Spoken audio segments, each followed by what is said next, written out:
Russia ಮಹಿಳೆ ಹಾಗೇನೆ ಇಬ್ಬರು ಮಕ್ಕಳು ನಾಪತ್ತೆ ಆಗಿರುವಂತ ಪ್ರಕರಣಕ್ಕೆ ಸಂಬಂಧಿಸಿದಂತೆ ಈ ತಾಯಿ ಮಕ್ಕಳನ್ನ ನೋಡೋಕೆ ಆಕೆಯ ಫ್ರೆಂಡ್ ಬಂದಿದ್ದಾನೆ ಎನ್ನುವಂಥದ್ದು ಗೊತ್ತಾಗಿದೆ. ತುಮಕೂರಿಗೆ ಬಂದಂತ ಸಂದರ್ಭದಲ್ಲಿ ಅಲ್ಲಿ ಮೇಲಾಧಿಕಾರಿಗಳ ಪರ್ಮಿಷನ್ ಅನ್ನ ತಗೊಂಡು ಬಾ ಅಂತೇಳಿ ಪೊಲೀಸರು ಕೂಡ ಹೇಳಿದ್ರು. ಹೀಗಾಗಿ ಅವರು ಕೂಡ ವೇಟ್ ಮಾಡುವಂತ ಪರಿಸ್ಥಿತಿ ಬಂತು. ಮಕ್ಕಳನ್ನ ನೋಡೋಕೆ ರಷ್ಯಾದಿಂದ ಮಹಿಳೆಯ ಪತಿ ಬಂದಿದ್ರು. ತುಮಕೂರಿನಲ್ಲಿರುವಂಥ FDC ಸೆಂಟರ್ ಬಳಿ ಪತಿ ಬಂದಿದ್ರು. ಹಾಗೆಯೇ ರಷ್ಯಾ ಮಹಿಳೆ ನೀನಾ ಕುಟೀನಾ ಅಂತೇಳಿ ಇವ್ರ ಹೆಸರು. ಕುಟೀನಾ ಭೇಟಿಗೆ ಡೋರ್ ಬಂದಿದ್ರು. ಮಹಿಳೆ ನೀನಾ ಭೇಟಿಗೆ ಅವಕಾಶವನ್ನು ಅಧಿಕಾರಿಗಳು ಕೊಡಲಿಲ್ಲ. ಭೇಟಿ ಖುಷಿಯಲ್ಲಿದ್ದಂಥ ರಷ್ಯಾ ಮಹಿಳೆ ಸ್ನೇಹಿತನಿಗೆ ನಿರಾಶೆ ಉಂಟಾಯಿತು. ಈ ಹಿಂದೆ ರಷ್ಯಾ ಮಹಿಳೆ ಗೋಕರ್ಣದ ಒಂದು ಗುಹೆಯಲ್ಲಿ ತನ್ನ ಇಬ್ಬರು ಮಕ್ಕಳ ಜೊತೆ ಪತ್ತೆಯಾಗಿರ್ತಾಳೆ.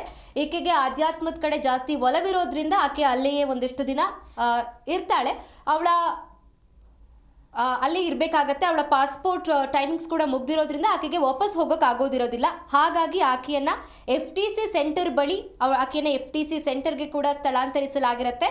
ಇದೆಲ್ಲ ವಿಚಾರ ತಿಳಿದ ನಂತರ ಆಕೆಯ ಸ್ನೇಹಿತ ಪತಿ ಅಂತಲೂ ಹೇಳಲಾಗ್ತದೆ, ಇಲ್ಲೊಂದು ಕಡೆ ಬಾಯ್ ಫ್ರೆಂಡ್ ಅಂತಲೂ ಹೇಳಲಾಗ್ತದೆ. ಇದರ ಬಗ್ಗೆ ಸರಿಯಾದ ಮಾಹಿತಿ ಇಲ್ಲ.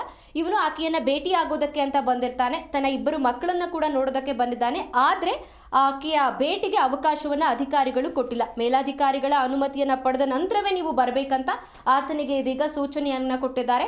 ಸೊ ಹಾಗಾಗಿ ಭೇಟಿಯ ಖುಷಿಯಲ್ಲಿದ್ದಂತಹ ಡ್ರೋರ್ ಇದೀಗ ನಿರಾಸೆ ಆಗಿರುವಂಥದ್ದು, ಆತನಿಗೆ ನಿರಾಸೆ ಆಗಿರುವಂಥದ್ದು.